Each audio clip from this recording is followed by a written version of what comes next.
I got up, startled as usual, thanks to my alarm clock. As I dragged myself from my bed, I noticed that the house was very quiet. This was a very strange occurrence because my parents were early risers. I always woke up to them either arguing about something or celebrating their new conquest. Whatever, I thought as I entered the kitchen to make breakfast. My parents never prepared any meal for me. They always made theirs, ate, and left. I was used to it by now. As I walked past my parents' room on my way to the kitchen, something just felt very wrong. I had this strong, bad feeling, and I decided to check up on them in their room. I hope they aren't dead, I thought. I walked into the room carefully, heart in hand as I opened the door. What I witnessed was worse than anything I could have expected. Hey, I'd appreciate it if you could hit the like and subscribe button so we can continue with the story. Thank you! I opened the door and realized that my parents weren't dead. They were much, much worse. Gone! I ran to the drawer where I saw the documents last night. It was empty. I should have known. These people didn't care about me, so I don't understand why I thought those documents were for us all to travel. Did they think I was stupid, though? A 15-year-old chaotic teenager who had con artists as parents?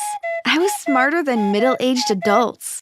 It was quite funny that they thought they could elope without me.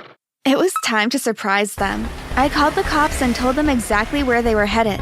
I also explained that they abandoned their 15-year-old daughter at home without any guardian, while letting it slip that they were the infamous Mr. and Mrs. Taylor Fingers, the married con artists that had destroyed the lives of many. They were caught and arrested in a short time. However, before the cops could come and save the stranded 15-year-old Aurora Fingers, I dug up my savings from its hidden spot in the garden and escaped to another village. There, I cut and dyed my hair, changing my identity forever. This was the beginning of my con journey, and my plan was to excel at it unlike my parents. My parents had been conning and scamming people since they were little. As a matter of fact, they met during one such heist and fell in love with each other, subsequently getting married.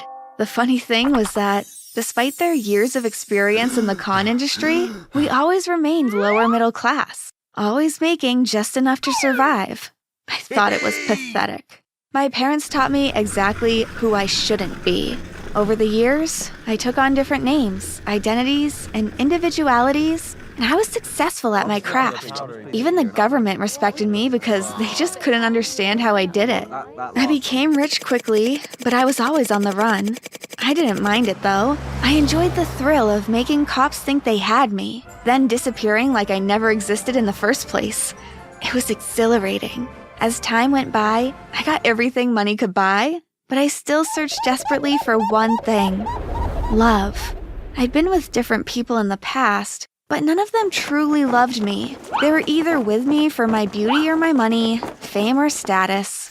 I always left them high, broken, dry anyway. Since they couldn't give me what I wanted and were simply using me, why couldn't I use them too?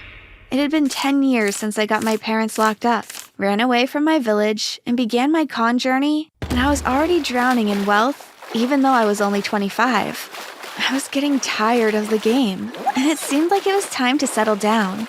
One day, while relaxing on my yacht, my parents contacted me. Apparently, their jail time of 10 years was up, and they needed a place to stay. I knew they didn't care about me, and all they needed was my money, but I let them come over anyway. After all, money was the only thing that everyone wanted from me too. They were amazed at my riches and kept walking around my mansion, staring in disbelief.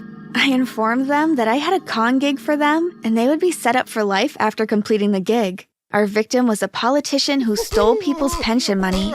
He wasn't a good person either, so we weren't doing anything wrong.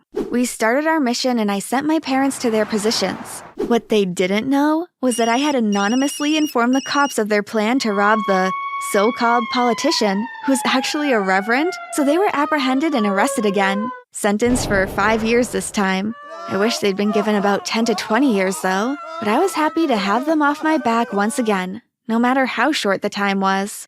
I was ready to retire since my 10th generation couldn't even exhaust my wealth at this point, but I had one last target, and I wanted to drain him for fun, just to prove that I still had it. He was a billionaire playboy and his name was Gustav. The plan was to play the billionaire playboy and leave him without a cent to his name. This was going to be fun. To my surprise, this dude treated me like he really loved me. He didn't show off his wealth for a second. Instead, he took me to places where we had genuine fun. We went to parks and jumped on different rides, went skydiving, cliff diving, paintballing, bike riding, and more. He took me on street dates, to beaches. We watched romantic and sad movies and we cried together. We talked about business, and he even compelled me to start a few legal businesses with him. These businesses started making so much money in just a few months, and I couldn't believe that something legal could make so much money, since I had only done illegal things all my life. He showed me what true love meant, something I hadn't experienced since I was born. I could feel myself falling head over heels for him, but I knew that it was simply a game to him, and he had won me fair and square. Being in love with him, I couldn't con him anymore, mostly because I didn't need the extra money anyway, and I couldn't bear seeing him penniless. Knowing the good things he was doing with his money, like building orphanages, shelters, helping internationally displaced people, and more amazing stuff, I decided to quietly ghost him, disappearing from his life completely and making sure there was no way he could ever contact me again. Despite the fact that I ghosted him, I secretly watched his every move because I was already obsessed with him. I watched him cry, drink, search frantically for me, and become absolutely miserable over my disappearance. I knew he loved me too, but how could I be sure? What if it was all an act? He was famous for using girls and messing them up, and I was experienced with pretending to be in love, right down to pretending to be miserable after a breakup or ghosting experience. I rolled in my bed and cried because I realized that I couldn't even experience true love because I would always doubt its originality. Despite this, I never stopped watching Gustav. I started behaving like one of his obsessed, creepy fans. One day, he was lounging in a pool when some men tried to drown him. I immediately ran to his rescue and beat up the whole team of 15 men without breaking a sweat. Gustav was happy to see me, but also surprised and confused. Why did you leave me? Did I do something wrong? Where have you been? How did you know I was in trouble? Wait a minute, have you been watching me? How can you fight like that? You defeated 15 heavily built men in a couple of minutes without even breaking a sweat. I couldn't do that if I tried, and I have martial arts training. Who are you really, Julia? Are you some sort of criminal or something? Easy, boy. You'll know everything in due time. By the way, my name isn't really Julia.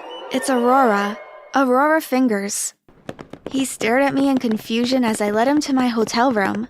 On the way, though, he suddenly remembered that he needed to take a drug, and it was at home. I was worried about his home's safety considering the fact that he was just attacked, but he convinced me to go back with him. Being a love-struck idiot, I immediately did, without noticing all the bright red flags right in front of me. Once we got home, he demanded that I tell him the whole truth. According to him, he went completely mad when I left, wondering what he had done wrong for me to disappear like that, so it was only fair for me to tell him everything. Having watched his every move, I believed everything he said. It did seem like he had almost gone completely mad as a result of my disappearance. What I didn't know, however, was that this was all an elaborate scheme to get me to spill the beans. And I naively did exactly that. I spilled every last bean. He suddenly stood up and laid flat on the floor while muttering, I'm so sorry, Aurora. I really am. But this is my job and I have to do it perfectly. My eyes widened as a horde of cops broke into the house with heavy guns. Right in the middle of the crowd was Agent Storytime. He had been on my case for the entirety of my con journey and could never get a lead until now. Well, Aurora Fingers, my Jane Doe for a decade. I finally know your name, and not just that. I also have you confessing all of your crimes in one go. Love really is blind, isn't it? He smiled, showing me an audio recorder. In one swift movement, I stretched my long, slim legs, pushing the recorder off his hands and destroying it with my stiletto. Gustav jumped up and tased me, making me fall on the ground. I stared at him with hurt and disappointment. The fact that you destroyed the tape doesn't matter. We still have a few backups of your confession. I smirked while looking straight into his eyes. I knew he was lying. Whatever. Well, we all heard you confess, including your lover boy here, and we're happy to stand against you in trial. Isn't that right, Detective? Right. Gustav muttered. Detective? I wondered aloud. Oh, surprised? Well, lover boy here isn't your actual target, Aurora. He flashed me a winning grin. Your parents gave us some information about your next target, so we informed him and got him to hide while our head detective here impersonated him, acting for months on end, pretending to love and miss you. Surprised to encounter a better actor than you? I didn't want to, but somehow I burst into tears, making Agent Storytime even more happy. I'd never felt this kind of pain before. All right, that's enough. Let's round it up. Gustav tried to pick me up, but I knocked his head with mine like it was a football. I was used to pain and fighting, so it didn't hurt one bit, but the sheer force made him fall back and scream in pain. Ah! I jumped on him and beat him up badly while whispering, "I loved you. I was ready to die for you." The cops dragged me off him, but he stopped them from hitting me. He came close to me, looked me straight in the eyes, and coldly said, I know. before walking off. I tried to jump on him again, but they used the taser on me once again and I became weak. I was locked in an old and shaky prison while they waited for the transfer trucks to come and take me. I felt they underrated my skills though, because this prison was so easy to break out of. In a week, I made friends with people who had the extra skills that I needed. We put our plan in motion and broke out of the prison. To our surprise, they had expected this, so we were caught immediately and put in solitary confinement for another week. After that, I was set to be transferred to an underground prison where I'd be tortured by my enemies and people I had stolen from for the rest of my life. I was knocked out and loaded into the truck. I woke up in the moving armored truck and immediately noticed a tattoo on one of the guards' hands. I recognized it as Gustav's tattoo and wondered what he was doing there. He put a finger on his lips, signaling me to remain quiet. The guards were all wearing masks so they didn't know he was the one. Suddenly, the truck came to a halt. The guards in front came out but were knocked out. Gustav knocked out all the guards at the back before they could figure out what was happening. Unfortunately, I was also knocked out in the scuffle. I woke up on the most beautiful island I had ever seen, and Gustav was lying down beside me. Mi amor, you're awake. I replied with a resounding slap. I was in prison for 2 weeks. I know, I'm sorry. Please, forgive me, my love. Gustav explained that his twin brother was actually the billionaire playboy I targeted, and that was why I couldn't differentiate them. His mission was to get me arrested, but he couldn't go through with everything because he had fallen madly in love with me.